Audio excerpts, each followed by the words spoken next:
Recordemos que la clase pasada comenzamos estudiando las propiedades periódicas, repasando un poco en realidad la tabla periódica y luego comenzamos con las propiedades periódicas. De esas propiedades periódicas, en principio, solamente pudimos hablar del radio atómico. En lo que se refiere al radio atómico, hablamos de la variación en un periodo y en un grupo y explicamos, si recuerdan, a qué se debía que a medida que descendamos en el grupo, el tamaño del átomo aumentaba. Cuando nos desplazábamos en el periodo, voy a irme a algún dibujito de tabla periódica, cuando nos desplazábamos en un periodo de izquierda a derecha, la regla general, que ustedes han estudiado en fundamentos de química, nos dice que el radio va disminuyendo porque aumenta la carga nuclear y esa mayor carga del núcleo, es decir, aumenta la cantidad de protones en el núcleo, a medida que pasamos de izquierda a derecha en un periodo de un elemento a otro, el núcleo va teniendo un protón más, ¿cierto? Porque en la tabla tenemos los elementos ordenados según números atómicos crecientes y el número atómico nos indica la cantidad de protones.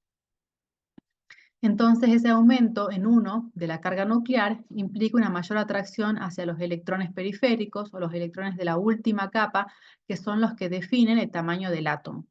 Por tal motivo, esa mayor atracción hace que el átomo se contraiga y entonces los radios van disminuyendo mientras nos vamos desplazando hacia la derecha de la tabla en un periodo.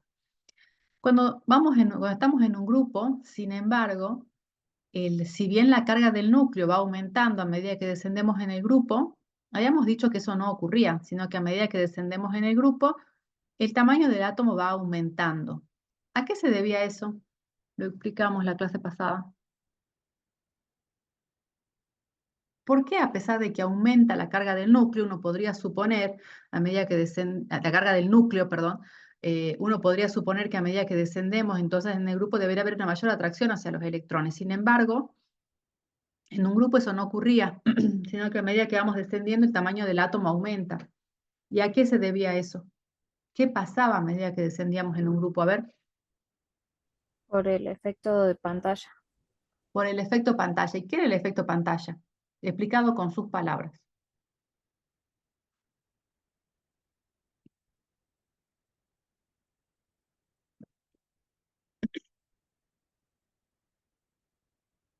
A ver, ¿qué me puede explicar con sus palabras? ¿Qué era el efecto Tenía que pantalla? ver con los grupos F y D. No solamente con los grupos F, con los orbitales F y D. Orbitales.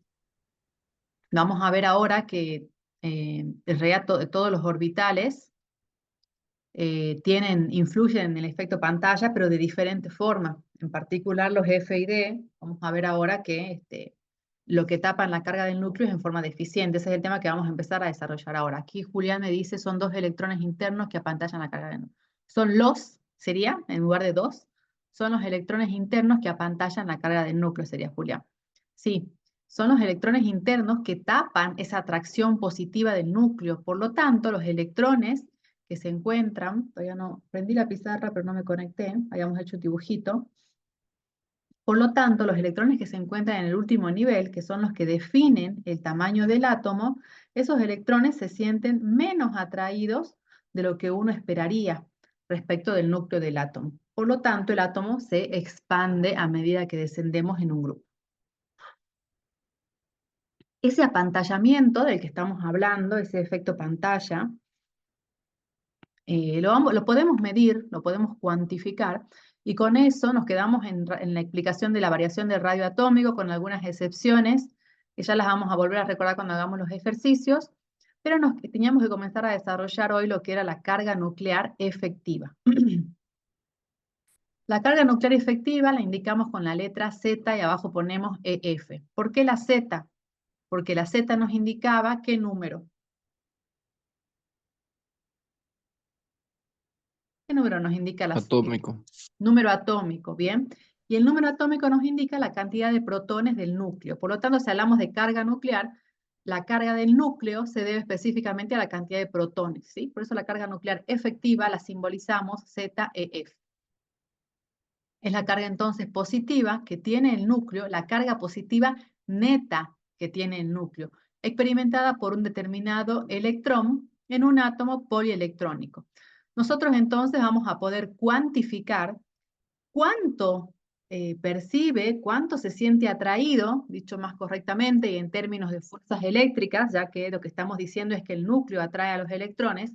Nosotros vamos a poder cuantificar cuánto se sienten atraídos, cuánto es la fuerza de atracción del núcleo hacia electrones de las diferentes capas de un determinado átomo, incluso obviamente de los electrones externos, que son los que están, los de la capa de valencia, que son los que están involucrados en las reacciones químicas y en la mayoría de las propiedades periódicas, ¿sí? Eso lo vamos a poder cuantificar mediante una serie de reglas.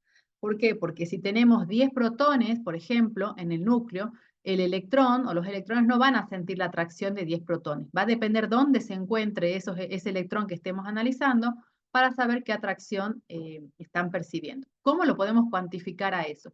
Para calcular entonces lo que es la carga nuclear efectiva, la carga nuclear entonces es la que considera el efecto de apantallamiento de los electrones internos respecto del electrón que estemos analizando, ¿sí? Por eso hablamos de efectiva, lo que realmente, la atracción que realmente percibe ese electrón.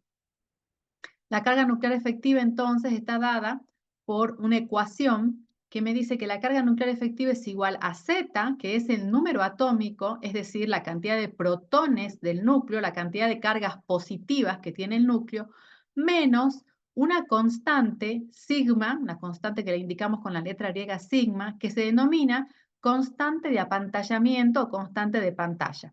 Esta constante de apantallamiento es la que va a reflejar cuánto apantallan los electrones internos a la carga del núcleo. Y la vamos a poder medir y cuantificar con unas reglitas, con unas reglas que se denominan reglas de Slater.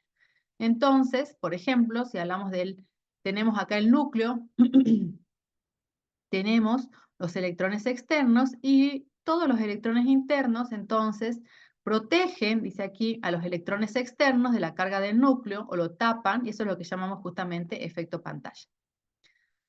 Entonces, vamos a ver que nosotros podríamos, a ver si puedo ya conectar con la pantalla, así les digo algo más práctico respecto de cuando empezamos a hablar del efecto pantalla la clase pasada, para que lo visualicemos. Profe, ¿Sí? ¿cómo es? ¿Los electrones internos protegen a los electrones externos de la carga del núcleo?